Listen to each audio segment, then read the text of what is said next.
నమస్తే, welcome to Abhinav Bharat. బందరులో తన ఇంటిని జనసేన ముట్టడించడాన్ని మాజీ మంత్రి పేర్ని నాని తీవ్రంగా తప్పుపట్టారు. ప్రజలకు ఇచ్చిన హామీలు గాలి కొదిలేసిన కూటమి సర్కార్ కులాలతో మతాలతో రాజకీయాలు చేస్తోందని విమర్శించారు. తన దిష్టిబొమ్మను తగలబెట్టినంత మాత్రాన్ని తనకేమీ అయిపోదని, చేతనైతే రాజకీయాలు హుందాగా చేయాలన్నారు. స్టీల్ ప్లాంట్పై పవన్ కళ్యాణ్ ఇచ్చిన హామీ సంగతి ఏమైందని పేర్ని నాని ప్రశ్నించారు. ఈ రకమైనటువంటి సంస్కృతే మీరు పెంచి పోషించి 50 మందిని తీసుకొచ్చి మీరు వెనకాలే పరిగెత్తుకొచ్చి వాళ్ళని పంపించి వెనకాలే మీరు పరిగెత్తుకొచ్చి వాళ్ళనేమి మేము కొట్టకుండా మీరు కాపాడినంత మాత్రాన్ని ఎన్నాళ్ళు జరుగుతుంది ఇది? మీరు పోలీసులు కనుక కాకి ఉద్యోగం చేయకపోతే బందర్లో ఏం జరిగేది జరుగుతుంది, దడవాల్సిన పని లేదు. ఏమవుద్ది అంటున్నా? తప్పుడు రాజకీయాలు కట్టిపెట్టమని చెప్పి పవన్ కళ్యాణ్కి హెచ్చరిక జారీ చేస్తాం. దడిచేవాళ్ళేడు ఖచ్చితంగా నీ తప్పుడు రాజకీయాలని, నీ డ్రామాలని, రాజకీయ డ్రామాలని, మొన్నదాకా కులం ఏంటి మతం ఏంటి అని చెప్పి మాట్లాడినవాడు ఇవాళ కాషాయ బట్టలు. కులం అయిపోయింది, కాషాయ బట్టలు. దేనికి కాషాయ బట్టలు? ఎవరిని మోసాలు? కాషాయ బట్టలు ఏంటి, దాని పేరు ఏంటండి, దేని కింద చెప్పులేంటి, రాజకీయాలేంటి? ఈ సినిమా షూటింగ్లే మళ్ళీ ఈ కాషాయ బట్టలు పీకేసి లోపలేమో అమ్మాయిలతో డ్యాన్స్ చేసి షూటింగ్ చేసి రావడం ఏంటి? ఎవడు కొట్టాడు ఇవన్నీ కూడా? ఎవరు కొట్టారన్న? నిజంగా లడ్డూలో నిజంగా మలినాలు తప్పు జరుగుంటే ఈనాళ్ళు ఈ డ్రామాలు ఎందుకు మీరు అంటున్నా? మీ ప్రభుత్వం ఉండగానే కదా నూనె వచ్చింది, ఆ నెయ్యి వచ్చింది. ఆ నెయ్యి వస్తే మీ ప్రభుత్వంలోనే మీరెందుకు స్వామివారిని కలంకత ప్రసాదాన్ని తయారు చేయించారు? మీదే కదా. తప్పుడు రాజకీయాలు చేస్తూ, కుల రాజకీయాలు, మత రాజకీయాలు చేస్తూ, సంఘంలో విద్వేషాలని ఈ రకంగా రెచ్చగొడుతూ పాపం మూట కట్టుకుంటున్నారు. మీరు ఇట్లాంటివి చేస్తే ఆగుతామా? బెదిరింపులు, ఇంటి ముందు దిష్టి బొమ్మ తీసుకొస్తే నేను కాషాయ బట్టలు వేసి 100 దిష్టి బొమ్మలు తగలబెడుతున్నాను. ఇది సునకానందం. ఏ దిష్టి బొమ్మ తగలెడితే పవన్ కళ్యాణ్ తగలడిపోతాడేంటి? అది పేరు నాని దిష్టి బొమ్మ తగలెడితే పేరు నాని తగలడిపోతాడా? వ్యక్తిత్వాన్ని మెయింటైన్ చేయాలి. అంతేగాని పోతి పేరంటాల్లాగా మెట్లకి పసుపు కుంకాలు రాసుకుంటే ఏమవుదో? పోతి పేరంటాలు అంటారు పల్లెటూళ్ళలో, గ్రామాల్లో పోతి పేరంటాలు అంటారు. ఉందాగా శంషేర్గా రాజకీయాలు చేయండి. వాళ్ళ అధికారంలో మీరున్నారు. జనాలకు ఇచ్చిన హామీలు, జనాల్ని ఒక్క హామీ నెరవేర్చకపోగా వైజాగ్ స్టీల్ ప్లాంట్ ముందు నుంచి ఏం మాట్లాడావు? పాపం వేల మంది కార్మికులు రెక్కాడితే కానీ డొక్కాడినటువంటి స్టీల్ ప్లాంట్ ఉక్కు పరిశ్రమ కార్మికులు, వైజాగ్ స్టీల్ కార్మికులు ఏం మాట్లాడావు? నాకు ఒక ఎంపీ ఇవ్వండి, పార్లమెంట్ బద్దలు కొట్టేస్తానని చెప్పావు. నాకు అమిత్ షా స్నేహితుడు, మోడీ స్నేహితుడు అని చెప్తావు.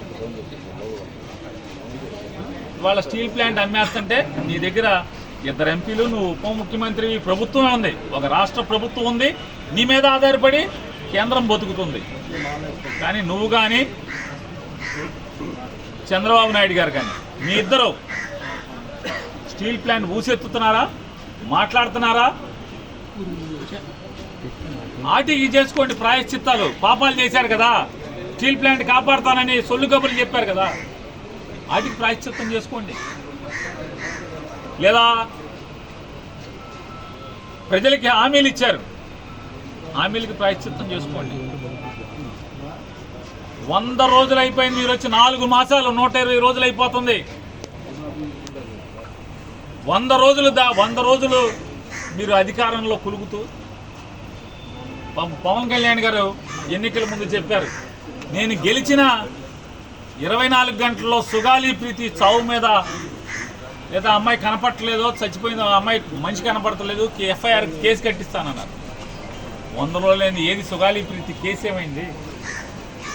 2014 నుంచి 19 మధ్య చంద్రబాబు నాయుడు గారి యొక్క ప్రభుత్వంలో 2017లో సుగాలి ప్రీతి మాయమైతే, ఆ అమ్మాయి అదృశ్యమైతే ఆ తల్లి ఆ రోజు 2017లో నీ ప్రభుత్వం ఉన్నప్పుడు అదృశ్యం అయితే కన్నీరు మున్నీరుగా రోధిస్తుంటే జగన్మోహన్ రెడ్డి గారు ప్రభుత్వం ఉన్నప్పుడు డ్రామాలు చేసి ఎన్నికల్లో సుగాలి ప్రీతి కేసు ఎఫ్ఐఆర్ కట్టిస్తానని చెప్పిన పవన్ కళ్యాణ్ గారు ఏమైంది?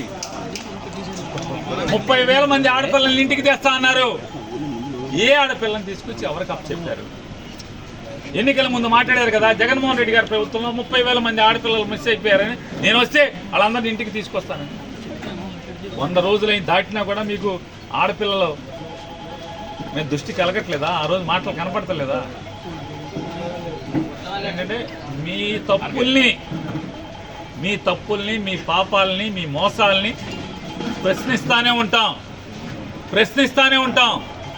మీ చిల్లరగాళ్లతో చెంచాగాళ్లతో తాగబోయించి మా ఇంటి ముందుకి నా దిష్టి బొమ్మ తీసుకొచ్చో, లేకపోతే డౌన్లు కొట్టిస్తేనో, లేకపోతే గుడివాడలో నా కారు మీద రాళ్ళు వేయిస్తేనో తగ్గేది లేదు, ఆగేది లేదు. పవన్ కళ్యాణ్ గారికి గట్టి నీ చేతన అయితే, చిత్తశుద్ధి ఉంటే, నికార్సైన రాజకీయ నాయకుడు అయితే మంచిగా పరిపాలన చేయి. ప్రజలకు ఇచ్చిన మాటలు ఏమి ఇచ్చారో ఆ మాటలు నిలబెట్టుకోండి, హామీలు నిలబెట్టండి, స్టీల్ ప్లాంట్ని కాపాడండి, రైల్వే జోన్ తీసుకురండి, ఇట్లాంటి బోళ్ళని చేయండి. ఎన్నికల్లో బోళ్ళని హామీలు ఇచ్చారు, ఊరూరికి, మా ఊరికి కూడా ఇచ్చారు. బందర్ పోర్టు అమ్మకానికి పెట్టారని చెప్పి ఊరు వాడ అల్లరల్ల మోతకే ఉంది. బందర్ పోర్టు సప్పబడిపోయింది, పని చేయట్లా, పని జరగట్లా, దాన్ని అమ్మకానికి పెట్టారు.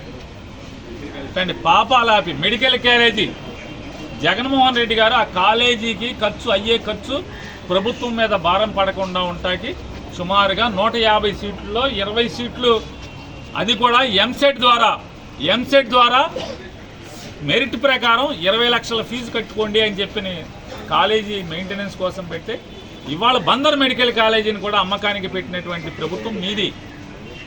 అంటే ఒక ప్రభుత్వ మెడికల్ కాలేజీని ప్రైవేట్ వాళ్ళకి అమ్మకానికి పెట్టి ఆ రోజు జగన్ గారు 20 లక్షల ఫీజు కట్టండి అంటే మీరు అంటే ఆ రోజు ఆక్షేపణగా మాట్లాడిన మీరు ఇవాళ 150 సీట్లలో 75 సీట్లు అమ్మకానికి పెట్టి, అంటే 2 కోట్లకి 3 కోట్లకి అమ్మకానికి పెట్టేలాగా ఒక ప్రైవేటు వ్యక్తులకి కాలేజీని బేరం పెట్టినటువంటి మీ ప్రభుత్వం.